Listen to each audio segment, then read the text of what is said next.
출산 전날까지 야근하면서 법인세 신고 결제 보고요. 출산하고 다음날 병원에서 노트북 켜고 대표님께 법인세 보고 전화하고 산후조리원에서 결제 보고 전화하고 일을 그대로 했죠. 산후조리원에서 나온 다음날 바로 직원 면접 보러 또 출근해야 했어요. 안녕하세요. 반갑습니다.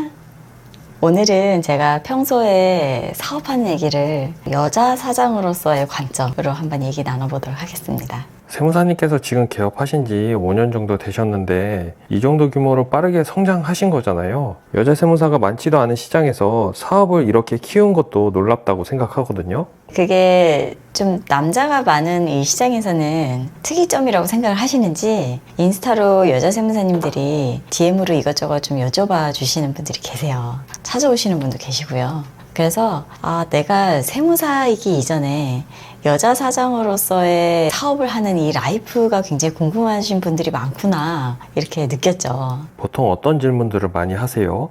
일단은 여자가 사업을 하겠다고 마음 먹는 데까지는 남자랑은 조금 다를 수밖에 없는 점에 대해서 제일 궁금해 하시는 것 같아요. 제 생각에 여자가 사업을 시작하는 데는 남자가 하지 않는 고민을 할 수밖에 없거든요. 영업에 대한 두려움이라든지 그리고 결혼, 출산, 육아 이런 것들로 인한 경력 단절에 대한 공포, 즉 개업 타이밍에 대한 고민이겠죠. 육아와 병행해야 되는 사업에 대한 고민, 이런 것들을 들 수가 있을 것 같아요. 영업에 대해서는 사실 남자든 여자든 조금 두렵긴 하잖아요. 맞아요. 무엇보다 그 업종에서 영업을 하는 주류가 남자분인 시장이 있다면은 내가 여자인데 괜찮을까? 라고 어쩔 수 없이 그 부분이 생각이 들 수밖에 없는 것은 사실이죠. 특히 업종에 따라서 내가 영업을 하려면은 늦게까지 거래처하고 술자리를 잘해야 되는 거 아닐까, 이런 막연한 두려움이 있을 수도 있고요. 주변에서 그런 말 많이 들어보신 적 있으실 거예요. 그 일은 여자가 하기에는 좀 험한 일이야, 이런 표현이요. 그런 얘기 들으면 사람이 더 위축되거든요. 근데요, 저는 영업에 있어서는 남자냐 여자냐 그게 중요한 게 아니고요. 더 중요한 건 적극성이라고 생각을 해요. 영업의 형태를 생각하면은 내가 생판 모르는 사람한테 나를 소개하면서 명함을 건넨다든지, 내 서비스에 대해서 잘 모르는 사람을 어떻게든 설득시켜서 계약을 하는 거, 뭐 그런 걸 생각을 하면 어떻게 해, 좀 이렇게 생각이 들 수는 있는데요. 영업의 본질을 생각을 하면은요, 접근이 좀 달라질 수 있어요. 내가 제공하는 물건이나 서비스를 내가 능동적으로 원하는 사람을 찾아서 계약하는 것이거든요. 나의 서비스를 원하는 사람을 찾는 것이 꼭 대면일 필요도 없는 것이고요. 꼭 인맥이나 술자리를 가질 필요 없이도 논리로 영업하는 게 안 될 이유도 사실 없는 것이죠. 영업이 술자리라고 생각하는 시대는 이미 지났습니다. 술자리가 영업이라고 생각하는 사람은 계속 그런 술자리만 생길 수밖에 없어요. 다른 돌파구를 찾아야 됩니다. 요즘 영업은 자신이 얼마나 잘 어필할 수 있느냐, 그게 더 중요한 것 같아요.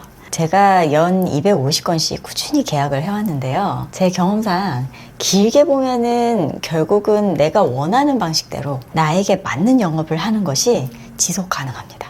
내가 원하지 않는 방식에 나한테 맞지 않은 영업 방식은요, 결국은 한계가 있어요.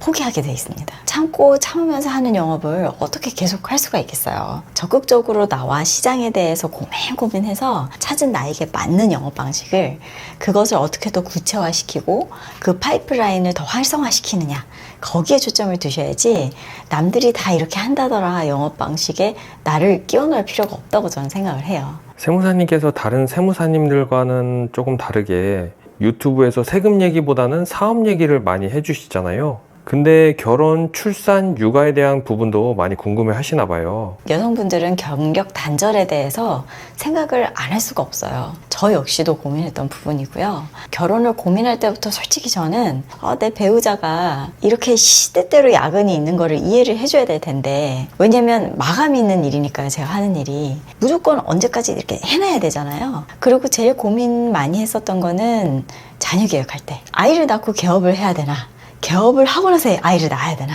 이런 고민. 출산인이랑 바쁜 신고기간이랑 겹치면 안 되는데 아이가 어느 정도 클 때까지 일을 쉬어야 되나, 내가 일을 하면 아이는 누가 봐주나, 뭐 이런 것들이죠. 결국은 개업의 타이밍과 출산의 타이밍을 잡는 것이 문제인데, 근데 또 이게 무슨 답이 있나 싶어요. 세무사님은 어떻게 하셨어요?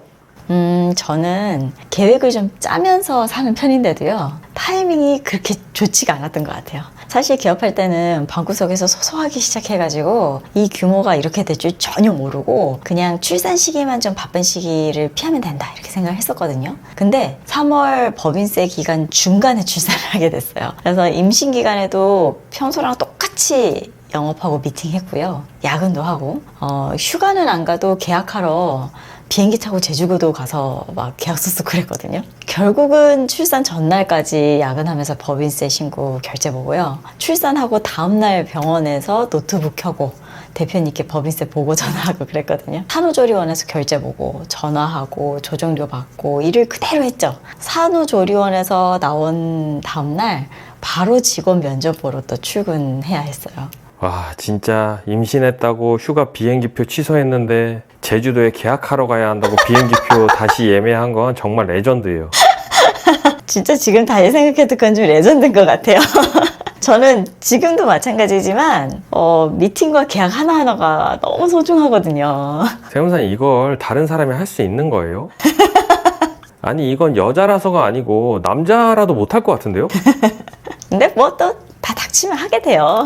근데 힘들기는 했습니다. 아, 이쯤 되면 좀 대단하다고 표현을 해야 하나요? 저도 지금 생각하면 뭘 그렇게까지 했었어야 했나 생각이 들기는 하는데요. 정작 그때는요, 제가 좋아서 한 거였어요. 그런 두려움이 있었거든요. 저한테는 내가 출산이나 육아 때문에 아예 일을 놓아버릴까봐 제 자신이 좀 두려운 거예요. 그래서 일부러 출산을 앞두고 막 일을 더 벌렸어요. 혹시 내가 없더라도 일이 돌아갈 수 있게 직원도 더 안정적으로 더 뽑고요.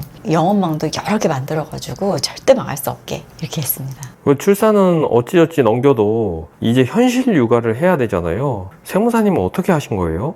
육아는요, 누군가의 도움이 꼭 필요합니다. 저 같은 경우는 이제 친정어머니께서 도와주고 계세요.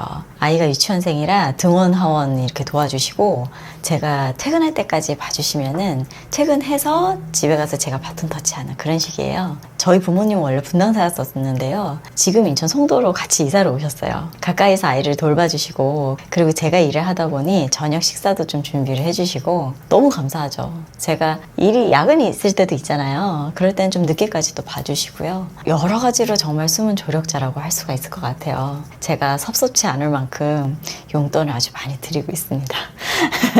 저는 가족이라고 무조건 희생해야 된다 이런 거는 옳지 않다고 생각을 해요. 엄마니까 이제 딸이 고생하는데 희생 좀 해줘라. 이것도 지속 가능하지가 않습니다. 모든 거는 둘 다 서로 만족해야 돼요. 친정어머니가 희생하신 대가에 대해서 항상 감사하게 생각을 하고 있고, 그 대가도 제대로, 아니, 사실은 더 많이 받아야 된다고 생각을 해요. 근데 그렇게 하니까요, 반찬이 어마어마하게 달라지더라고요. 그리고 기본적으로 저희 남편도 굉장히 육아에 도움을 많이 주는 편이고요. 집에 한 사람이 사업을 운영한다는 거는요, 많은 사람의 희생이 있어야 가능한 일이라고요. 제가 사업에 집중할 수 있게 이런 환경을 만들 수 있다는 거에 대해서 정말 너무 감사한 일인 것 같아요. 흔히들 워킹맘으로서의 고민이, 내가 부모님이나 베이비시터처럼 이렇게 도움을 주시는 분한테 지출되는 비용이 내가 버는 것만큼 거의 비슷하게 나가면은 그거 얼마 남는다고 내가 집에서 아이를 보는 것이 낫지 않나 라고 고민 많이들 하시는 줄 압니다. 각자의 상황이 다 달라서 제가 조언을 드리기는 조금 조심스럽긴 한데요. 제 개인적인 의견은 단순히 커리어를 급여의 의미로 한정 짓지 않았으면 좋겠어요. 물론 벌인 만큼 이제 자녀 케어에 들어가는 돈이 많은 것은 무시할 수는 없습니다만, 경험이 자산이지 않습니까? 그래서 본인이 커리어를 이어나가겠다는 강력한 의지가 경력에 보인다면 오히려 장기적으로 커리어 전체를 놓고 봤을 때 플러스로 작용할 수가 있을 것 같아요.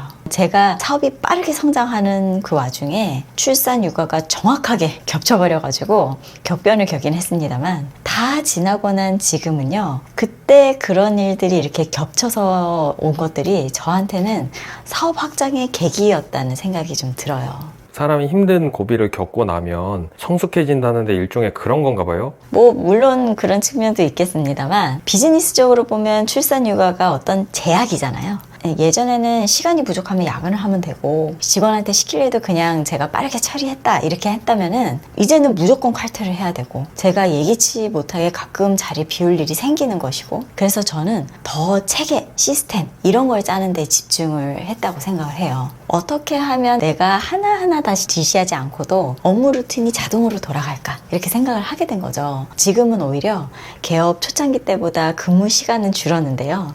더 많은 일을 처리하고 있고요.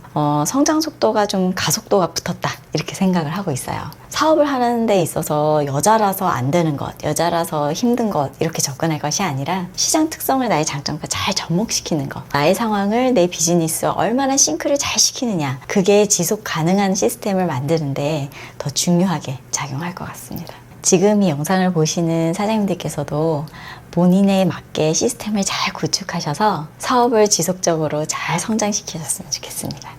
오늘은 여기까지. 감사합니다.